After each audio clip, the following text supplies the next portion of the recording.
20 décembre 2019, les personnes souffrant d'insuffisance rénale avaient organisé un mouvement d'humeur à l'hôpital général de Yaoundé. Au cours de ce mouvement d'humeur, les journalistes présents avaient d'ailleurs profité de cet événement pour le relayer dans leurs organes de presse et sur les réseaux sociaux. Et ce faisant, le 23 décembre du même mois, le ministre Manaoula Malachi avait reçu les malades souffrant d'insuffisance rénale qui, au cours de cette audience, lui ont fait part de toutes les difficultés qu'ils rencontrent dans le traitement et surtout l'accès aux dialyses. Parce que, voyez-vous, la cherté des produits, des fistules, des greffes et beaucoup d'autres choses sont les principales difficultés auxquelles ils sont confrontés. Suivez quelques malades. Je m'appelle Florian Chiram. Ouais, ça fait combien de temps tu dialyses? 3 ans. J'ai 21 ans. Non, ça fait 3 ans que je dialyse. Et comment ça se passe alors? Ça se passe très mal. Vous faites quoi ici pour le moment? Ici, nous sommes venus pour voir le ministre de la Santé. Ouais. Expliquer nos problèmes qu'on a à l'hôpital. Ça ne va pas. On n'a pas de machines. Les machines qu'on a sont gâtées. Nous sommes encore au ministère avec les gens là. Nous sommes plus de 150 machines. 150 malades. 150 malades. Avec 4 machines seulement. Je ne te suis pas. Et on dialyse. Les machines fonctionnent 7 jours sur 7. 24 jours, 7 jours sur 7. Avec 4 machines, c'est pas évident. C'est pas évident, on ne peut pas s'en sortir. Et les machines ne travaillent plus. D'accord. Les machines ne travaillent plus. Et maintenant, regardez mon ventre. Une dialyse par semaine. C'est pour m'en sortir. Dialyse difficilement. Des fois vous venez, on vous dit que ce n'est pas votre jour. Vous êtes difficile, on vous dit de rentrer carrément. On dit carrément de rentrer que ce n'est pas votre jour, on ne vous prend pas. À cause de la mauvaise dialyse. Les personnes qui sont rentrées, ils sont morts le lendemain. Parce qu'ils n'ont pas dialysé. Cette semaine, on a 8 décès. Décédés de dialyse que la dialyse a été très mal faite. Maintenant, quand ils arrivent, ils sont tous morts. Donc, on a 5 corps dans la 8 personnes qui sont déjà morts dans le mois-ci à cause de la mauvaise dialyse. Ces machines, c'était des machines qui pouvaient toucher moins de 24 heures. Ces machines tournent 24 sur 24. En plus, ça fatigue les infirmiers. Ils ne parviennent même plus à supporter le même travail. Ils dorment souvent au travail. Et en plus, pour nous venir en aide, c'est ça, il faut nous en manquer des machines. Surtout. Rappelez, et nos familles, on a déjà battu. Pour les familles, nous ne pensons plus à nos familles parce qu'on a déjà oublié nos familles. Parce que étant déjà, c'est là, l'organisation n'est plus bien. Tu viens à 6 heures pour la dialyse, on te renvoie à 20 heures. À 20 heures, on te renvoie à 6 heures. Tu peux faire 2 jours sans dialyser. Une fois, alors que la dialyse est promise pour 3 fois par semaine. En plus, il y a problème de cathéter qui se pose. Problème de cathéter qui se pose. C'est un seul fil qu'on dépose sur chaque malade. Quand tu as un incident sur un cathéter qui ne coule pas, au lieu qu'on te prend même seulement 10 000 francs, on te prend encore 100 000 francs. Pour reposer encore une autre cathéter. Même argent qu'on t'avait pris à l'introduction. Pour faire un cathéter, ça coûte combien? 100 000. Okay. Quand on fait ça à 100 000. Maintenant, quand tu as un problème de bouchement de cathéter, il faut reprendre encore les mêmes 100 000. Donc, à chaque fois que ça se bouche, on doit repayer 100 000. En plus, quand le cathéter est déjà infecté, il n'y a plus d'intervention. C'est dangereux, oui. C'est même pas dangereux, tu meurs seulement parce qu'on n'a pas intervenu. Le cathéter quand c'est infecté. Et le professeur nous dit vraiment que le cathéter doit durer environ une semaine sur une structure, ce qui est sur le muscle. Oui. Une semaine. Mais nous utilisons ça pendant des mois et des 7 mois. Pendant que il y a problème de fistule. Le fistule, c'est 150 000 francs. C'est une branche comme ça. 250. C'est un truc comme ceci, il faut filmer ça. Je connais. Ma part, on a juste enlevé. Le plus moins cher, c'est 150 000 francs. Ok. On ne pardonne pas là-bas. Tant que tu ne donnes pas. Une poche à 100 à Bamenda, c'est 10 000 francs. Tu ne donnes pas le donneur, tu ne donnes rien. Quand tu ne donnes rien à Bamenda, on te prend une poche de sang à 10 000 francs, mais tu ne donnes pas le donneur. Mais ici au CHI, il faut donner, et quand on te demande 3 pots, il faut donner 6 personnes qu'on va enlever 450 mg. Attends, tu payes l'argent, tu payes 17 500 et tu donnes 2 personnes qu'on va enlever 450 mg de sang dans et les 2 personnes là que tu vas donner cette job, tu le donnes maintenant, c'est pour toi. Après tu regardes derrière, tu donnes encore 5 000 francs à ce monsieur qui t'a donné le sang. Avec une boîte de lait de 2400 francs. Mon Dieu. C'est ce qu'on donne pour avoir une poche de sang. En plus, quand on va à la clinique de l'expérience payer le sang à 25 000 francs, on arrive au CH. Quand on arrive au CH, il n'y a pas une salle d'attente qu'on devait avoir les glacières. Pour les au cas d'urgence et tout. Oui. Les clés de l'expérience. Si on veut te dialyser plus tôt le lendemain, on doit conserver le sang. Le laboratoire refuse complètement qu'il ne peut pas reprendre ton sang que tu as acheté ailleurs pour pouvoir dans leur banque à sang, oui. C'est ça le difficulté qu'on a. Mais quand tu es déjà hémodialysé, tu n'as plus le travail. Ça c'est normal, ça c'est sûr. Oui, nos machines ne dialysent pas. Quand on dit une dialyse, c'est un être humain, c'est qu'on nous est renseigné. Ça veut dire que quand tu vas faire une dialyse, tu devais devenir bien portant au même moment. Quand tu fais une dialyse, tu descends de la machine, tu tombes. Tu tombes sûrement. Quand tu tombes maintenant, il faut que tu te reposes maintenant. Tu pars maintenant à la maison, tu te reposes encore une journée, tu ne pars plus au travail. Une journée, mais même deux. 2 jours, une journée. Peut-être que tu reviens même à contre temps. On dit 3 fois par semaine, on fait une seule fois. Et maintenant, il y a la rupture qu'on demande au ministre. Ce qu'on est ici là pour demander, c'est demander la rupture, que le ministre voit notre situation sur la rupture des médicaments qu'on dit que d'ici le 2 c'est fini. D'ici le 2 c'est fini. Donc si une société veut nous venir en aide, qu'il assiste vraiment le directeur et le directeur l'accorde ce qu'il peut faire pour Madad sur place. Parce que si on passe par les directeurs et tout dans les sociétés, ils ne nous donneront jamais les médicaments, ils vont nous vendre les médicaments. D'accord. Il faut que la société vienne moi, voir. Je veux que l'État doit subventionner ça. Non, je n'arrive pas. Moi, elle est une société privée qui veut t'aider. Moi, en tant qu'association, qu'est-ce que tu attends de moi? Qu'est-ce que tu aimerais qu'on fasse pour toi? J'aimerais que vous m'aidez. Oui. Vous m'aidez, on subventionne ça, vous m'aidez à sortir de cette phase-là de dialyse-là. De prendre une dialyse normale et la diminution de liquide dans mon ventre. Si c'est possible, même qu'on peut me faire une transaction, on me fasse ça. Parce que moi, je ne peux plus. Ma mère n'arrive pas à payer. On fait de la bouillie pour vendre avant que je trouve de l'argent pour venir à l'hôpital. Jusque là, je n'ai pas l'argent. Moi-même, j'ai fait la dialyse vendredi à l'hôpital, je n'avais pas l'argent. Je n'ai pas l'argent. J'ai les aérés là-bas, 10 000 francs que je dois payer. Je n'ai pas.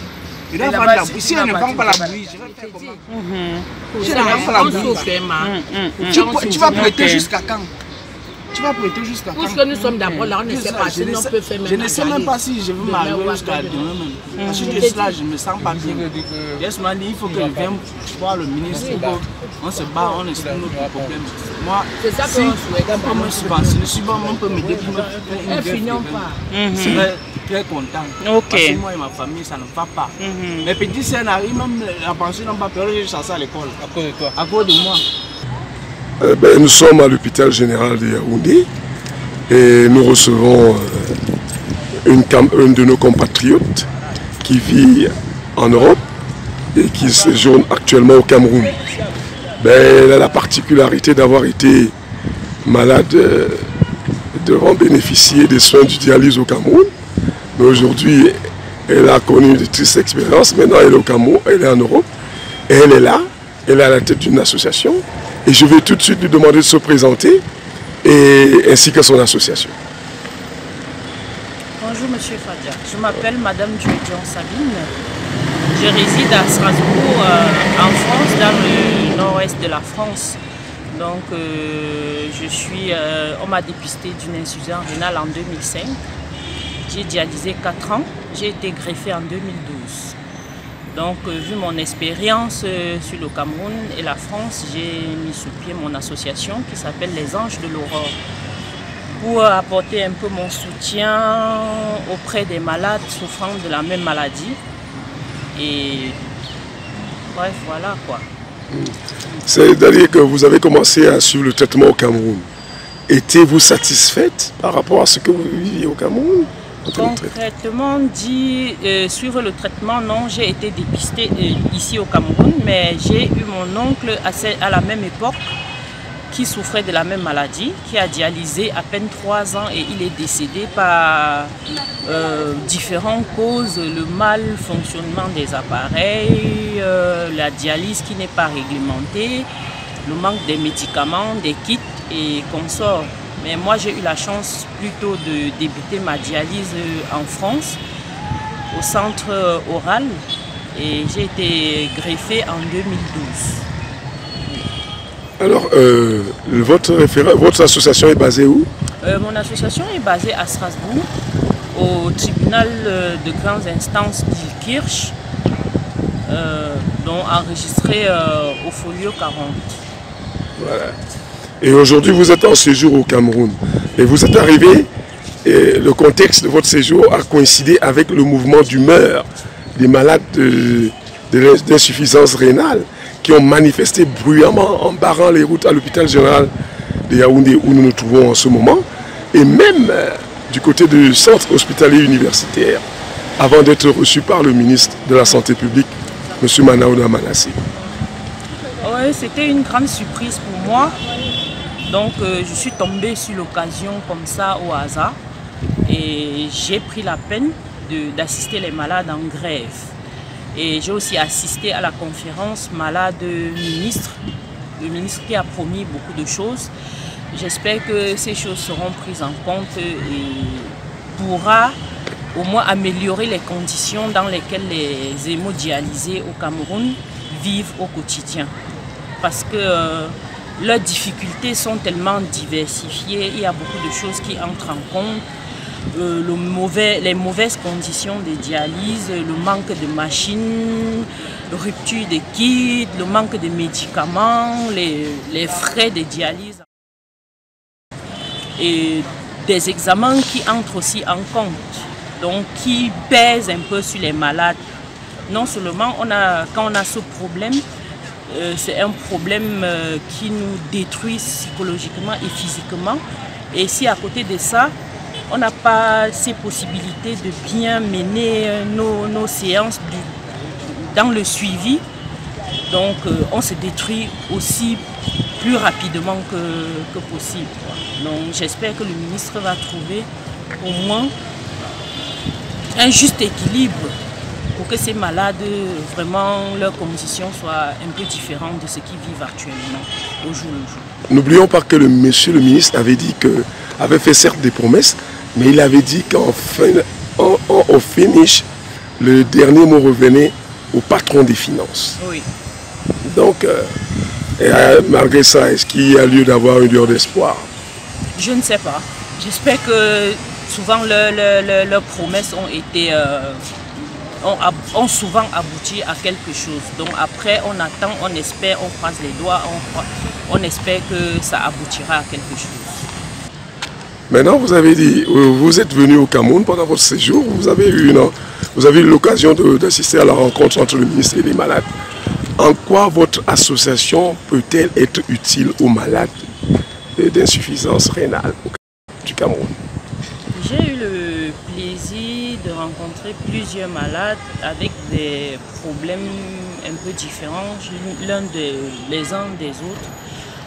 J'ai eu un malade qui avait un cathéter, qui traînait un cathéter depuis 1 an.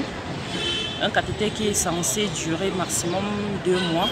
Donc l'association a pris en charge ce malade qu'on lui a posé une fistule.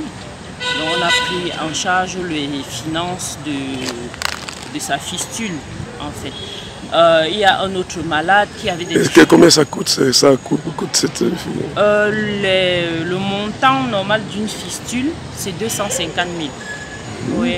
Et à côté, il y a des médicaments, du matériel. On a aussi eu le privilège de rencontrer un autre qui avait des difficultés financières. Et nous avions mis un certain montant pour qu'il puisse subvenir à ces séances de dialyse sans problème. Et on a eu aussi un malade à Douala qu'on a fait pareil, qu'elle avait des problèmes financiers et l'association s'en est chargée de faire un dépôt pour une prise en charge sur une durée de 6 mois. Comment ils vont entrer en contact avec ces malades? Comme j'ai dit dans la précédente vidéo, j'ai été surpris par leur grève. Donc quand j'ai assisté à leur grève, j'ai eu le plaisir d'auditionner certains et qui m'ont parlé de leurs difficultés. Et par rapport à ça, on a changé de contact. Au fur et à mesure, je leur rends visite à domicile, j'essaye de comprendre leurs doléances, ainsi de suite. Et au terme de ces visites à ces malades, comment pouvez-vous résumer leurs difficultés? Financier le plus, d'abord, parce que payer les séances de dialyse pour certains, c'est pas facile. Du moment où même manger à la maison, ils n'arrivent pas à manger.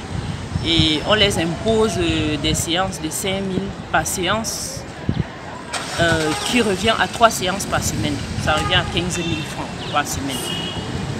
Si on calcule par mois, ça fait 60 000. Il y a des familles qui n'arrivent pas à vivre avec 500 francs par jour. Donc ça, c'est l'un des problèmes. À côté de ça, il y a des examens annuels qu'il faut le faire. Certains m'en ont parlé de 60 000, d'autres de 50 000 tous les mois. Et à côté de ça, la plupart des temps, les malades on manque de sang, on ne sait pas, anémiés. Et ils ont droit à 2-3 poches de sang, même 6 poches de sang par mois. Et une poche équivaut à 17 000 francs. Et avant d'avoir une poche, il faut avoir 2 donneurs. Donc voilà les difficultés sur lesquelles les malades sont confrontés. Certaines difficultés parce que ce n'est pas tous les mois. Peut-on considérer que votre assistance a été tout simplement ponctuelle ou alors c'est quelque chose qui va s'étendre dans le temps? Non, ça va s'étendre dans le temps. Ça, c'est nos premières actions au Cameroun. Et ça va s'étendre. J'espère qu'avec le soutien de certaines personnes, ces malades, vraiment, on pourra vraiment faire quelque chose de plus pour eux. Et juste le fait de voir une association qui s'intéresse à eux, ça leur a donné une lueur d'espoir. Ils étaient tellement contents. Donc voilà, j'espère qu'avec l'appui de certaines personnes, l'encouragement, le soutien, on pourra faire mieux, plus que ça. Parce qu'il y a beaucoup de choses à faire. De quel appui parlez-vous? Au Cameroun ou à l'étranger? Parce qu'au Cameroun, pour le moment, on n'a pas un plateau technique pour faire une greffe du rein. Pour le moment, c'est leur prise en charge. Pourquoi pas faire des évacuations pour des transplantations en Europe? Alors, quelle disposition avez-vous prise pour pouvoir sélectionner les malades qui auront à bénéficier de votre assistance? J'ai pris plus, effectivement, parce que dans certains cas, quand vous vous rencontrez devant un hôpital, on ne sait qui. Donc j'ai préféré faire des visites à domicile pour voir de moi-même les conditions de vie de chaque malade, pour pouvoir définir qui est dans le besoin et qui ne l'est pas. Donc c'est ça qui m'a permis de savoir vers qui me tourner, à qui tendre la main, ainsi de suite. J'ai fait plusieurs visites à domicile. Alors, les malades que vous avez rencontrés, est-ce qu'on peut les localiser seulement parmi ceux de CHU avec qui je vous avais rencontré ou alors on les trouve un peu partout? J'en ai rencontré d'autres aussi à l'hôpital général de Douala. Oui, et puisque c'est le CHU, c'est les malades du CHU que j'ai le plus rencontré. Et parce que vous avez vu le tour des malades, vous avez essayé de hiérarchiser les priorités. Oui. Concrètement, estimez-vous pouvoir avoir les moyens de vous occuper de tout ce que vous avez rencontré? Je me battrai jour et nuit pour pouvoir faire quelque chose. J'essaierai. Peut-être, je sais que ce ne sera pas facile, mais je me battrai. Je me battrai jusqu'au bout. J'ai eu la chance que beaucoup n'en ont pas eu. Ceux que j'ai laissés derrière moi à l'époque, plus personne n'est en vie. Et d'après les témoignages de certains malades, bon nombre sont morts à l'espace d'une semaine. Il y a eu plus d'une vingtaine de morts à l'espace d'une semaine. Donc je me dis, la chance que j'ai eue, franchement, en termes d'argent ou quoi que ce soit, non, rien n'aurait pu me sauver. Donc, surtout comme corps et âme pour ça. Surtout qu'au moment où nous rencontrions le ministre, il y avait déjà 10 corps à la morgue. Oui, exactement. Donc ça s'est étendu à plus de 20. Oui. D'accord. Et le président de l'association des hémodialysés au Cameroun est mort sur la même période. Oui. Est-ce qu'on peut avoir son nom? Non. Non, d'accord. Si c'est le président, sûrement vous allez avoir. Voilà, parce qu'il y a le monsieur Njoya qui est le président. J'espère que ce n'est pas monsieur Njoya, parce que je crois que monsieur Njoya est le président des malades hémodialysés de l'hôpital général. Non, du CHU. Bon, alors, et maintenant, quel est votre point focal? Comment est-ce que ceux qui souffrent et qui n'ont pas eu l'occasion de vous rencontrer peuvent prendre attache avec votre association? Bah, je peux juste vous laisser mon numéro de téléphone au cas où. Et on a aussi, nous sommes en train de mettre sur pied l'association au Cameroun, oui, et qui est représentée par M. Wamba, qui lui aussi il est en début de la même maladie. Mais qu'à cela ne tienne, je vous donne mon contact personnel et après c'est le 0033 668 59 91 11 0033 7 68 59 91 11. Vous pouvez me donner deux numéros. Est-ce que vous pouvez reprendre les deux? 0033 7 68 59 91 11. Et le second? Non, c'est que c'était une confusion, c'est celui-là le bon. Ah d'accord, parce que vous avez parlé de 306. Alors que 0033, c'est le code de la France, oui, parce que vous avez parlé tout à l'heure 0033 6. Alors que là c'est 7. Voilà, ok, mais non, c'est bon. D'accord. Bon, et sans oublier, l'association a un site web que nos interlocuteurs peuvent visiter. C'est www.lesangesdel'aurore.org. Les Anges de l'Aurore, c'est l'association de Sabine. Et les Anges de l'Aurore répondent au numéro de téléphone 00 337 685 99 11 1. 00 337 68 59 91 11. Et avec Facebook, sur la page Facebook de l'association, vous avez les Anges en un mot avec L majuscule, espace de l'Aurore avec D majuscule. Les Anges de l'Aurore en un mot, espace de les Anges en un mot, espace de l'Aurore. Sur le site, pour le site web de l'association, les Anges de l'Aurore en un mot, lesangesdel'aurore.org. lesangesdel'aurore.org.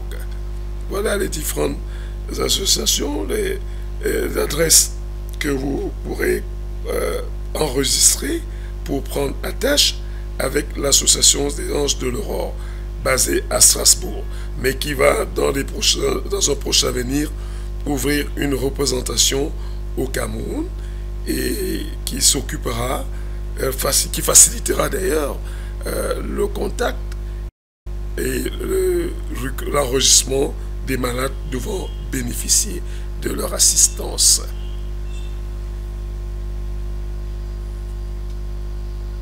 Est-ce que maintenant votre centre ne peut pas envisager de créer un centre ici pour se rapprocher davantage des malades? Bien sûr, c'est l'un de nos projets primordiaux parce qu'on a reçu aussi des dons des machines, du matériel, mais qui ne peut pas, qu'on nous a fait comprendre qu'on ne peut pas faire de dons dans les centres parce que le centre est censé recevoir du matériel de l'État, à l'État neuf. Et bien dans ce cas, est-ce qu'on ne peut pas créer un centre privé? Oui, un centre associatif. Donc oui. C'est pour cette raison que je demande si il peut avoir cette possibilité, qu'on nous allège cette possibilité de donner l'agrément facilement pour pouvoir créer un centre. Est-ce que vous ne pouvez pas, parce que vous avez déjà une association qui existe légalement en France, venir peut-être si il y aurait des complications, passer par une autre association qui est sur place pour ouvrir directement le centre? Pourquoi pas? S'il y a un centre qui peut vraiment nous héberger, pourquoi pas? D'accord.